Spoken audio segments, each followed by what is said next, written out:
Marin seorang cewek SMA yang populer banget di sekolahnya gara-gara sifat easy going sama tampang cakep tuh cewek. Si Marin ini sebenarnya punya obsesi yang gede banget buat nge-cosplay. Apalagi karakter favoritnya tuh dari game bokep. Sayangnya rasa antusiasnya yang tinggi itu kagak seimbang sama keahliannya buat bikin baju. Alhasil, selama ini biarpun punya niatan bikin baju cosplay sendiri, hasilnya pada hancur. Sampai kemudian pada suatu hari si Marin ketemu seorang cowok bernama Gojo.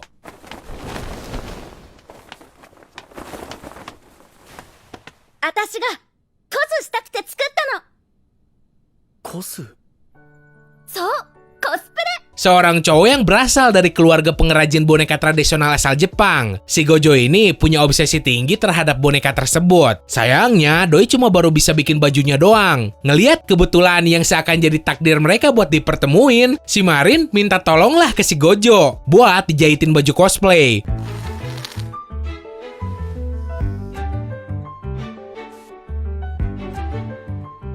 俺は作ることだけに集中するべきだ。 Dari sini mah, si Marin sampai bela-belain datang ke rumah si Gojo buat diukur badan. Dan udah jelas adegannya juga apa sih bikin orang normal si Johnny-nya berdiri. Tapi ya gitu, terbilang ganjil juga kenapa si Marin bisa dengan gampangnya ngebiarin cowok yang baru Doi kenal nyentuh-nyentuh bodinya. Apalagi cuma pakai bikini doang. 気持ち悪い。なんでわっちゃん、男の子のくせに女の子の人形好きなのよ。わっちゃんなんて大嫌い。 Latar belakang si cowoknya terbilang pahit juga. Berhubung pas masih bocah, si Gojo pernah dikatain jijik sama seorang cewek yang jadi teman masa kecilnya dulu. Karena hal ini, si Gojo ngalamin yang namanya trauma yang berakibat terhadap aktivitas sosial si Gojo. Tuh cowok ngerasa rendah diri banget dan susah buat dapet temen. なれるよ。五条くんなら絶対なれるよ。ありがとうございます。 Apalagi selama ini waktu luangnya cuma dihabisin buat bikin boneka. Si Gojo mikirnya pasti orang-orang bakal ngerasa jijik juga sama hobinya tersebut. Nah, berbanding terbalik sama si Gojo. Kalau si Marin mah malah dengan lantangnya ngaku kalau Doi itu otaku yang doyan banget mainin game bokep. Terus kagak pernah ngerasa malu sama obsesinya itu. Seakan diciptain buat saling melengkapi. Dinamika dalam hubungan mereka berdua tuh ngena banget. 超困っててかわいそうだろ。うざがらみすなって。困ってないっつーの。 Gua rasa sih alasan dasar kenapa hubungan mereka bisa langgeng karena udah jelas si Marin kagak pernah ngehina atau ngatain kalau hobi si Gojo bikin boneka tuh jijik. Si Marin ngehargain banget apa yang jadi obsesi orang lain. Kagak kayak teman masa kecilnya si Gojo. Gue yakin sih suatu saat tuh cewek bakal balik lagi ke kehidupan si Gojo. Dan ada dua kemungkinan yang bisa terjadi. Pertama, si teman masa kecil itu jadi tokoh antagonis yang bakal terus-terusan ngebully si Gojo. Atau jadi bagian dari kerajaan harem cosplay si Gojo. あのね。私、服脱げそう。なんですって。 Tapi jujur sih, dari pertama kali trailer animenya keluar, gue udah tertarik banget nonton animenya. Berhubung gue kagak tahu kalau adaptasian manganya juga ada. Kalau tahu mah pasti langsung baca manganya duluan. Ingat, gue kagak cuma tertarik pengen ngeliat body si Marinnya, tapi ya emang visual anime Sonobisky Doll enak banget buat dilihat terus bikin betah. Cloverworks berhasil ngadaptasi ini series jadi sebuah anime school romance yang bagus. Paling karya gagal dari tuh studio produksi cuma Promise Neverland season 2 doang kemarin. Sisanya anime berkelas semua. 何それ。終わった。すっごーい。五条くんミシンできる人なの？は？ Cuma ya gitu, berhubung unsur ecchi di dalamnya anime lumayan kental keconge, jadi banyak juga orang yang kagak suka sama hal tersebut. Alasannya sih kurang nyaman buat ditonton. Sedangkan buat yang otaknya sangean pasti fine-fine aja. Menurut gua pribadi, taraf ecchi segitu masih biasa.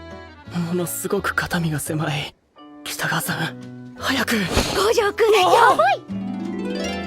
どういう Karena kayaknya di titik ini kalau anime kagak ada ecchinya, apalagi genrenya cuma slice of life doang, pastinya peminatnya juga kurang banget. Alhasil hal ini tuh jadi sebuah bagian yang kagak bisa dipisahin dari unsur anime kayak gitu. Buat lu yang kagak doyan sama fanservice, tetap tenang. Dari episode 4 ke atas emang udah mulai minim fanservice-nya. Cuma nanti doang kalau ada karakter baru yang muncul.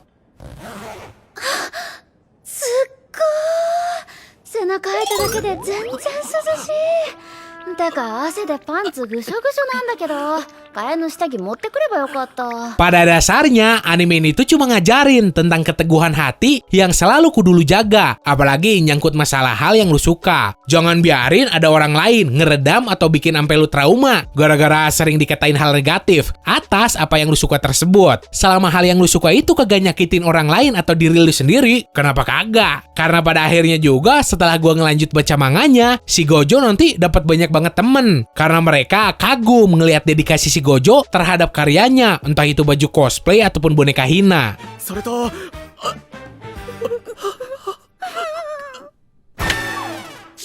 調子に乗って申し訳ございませんでした殺してください何してんのやめてよ Uniknya, pihak produksi ini anime sampai ngadain sebuah kontes di mana para pesertanya dituntut buat nge-cosplay jadi para karakter yang ada di Shinobi Schedule, termasuk karakter game bokep yang si Marin cosplayin. Hal ini jadi tanda kalau hype di sekitarannya anime emang tinggi banget dan fandomnya juga pada antusias sama hal ini.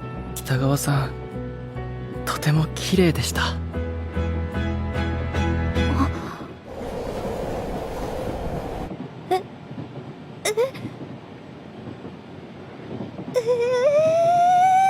Nah, buat lo yang pengen rehat bentar dari nonton anime yang ceritanya pada berat sampai kudu mikir tiap episodenya, Shinobi Schedule wa Koe wo Suru gue rekomendasiin banget sih buat jadi anime selingan terus bisa jadi bahan cuci mata juga. Kalau menurut lo sendiri gimana? Nih anime emang punya prospek yang bagus atau cuma hype bentaran doang? Gara-gara banyak orang nganggep kalau si Marin tuh best waifu. Lo bisa langsung tulis aja pendapat lo di kolom komentar.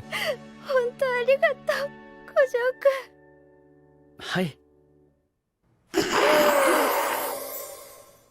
止まりました もう大丈夫そう Nah, buat lo yang belum subscribe ke Distrik Anime, silakan lo bisa langsung grepe-grepe aja tombol subsnya. Terus, kalau lo pengen gue bikin video pembahasan anime kayak gini lagi, jangan lupa tinggalin like, terus share juga videonya ke teman-teman lo yang lain. So, semoga lo enjoy dan bisa nambah informasi lo seputar dunia animanga. Sekian dari gua, sorry kalau ada salah kata. Bye!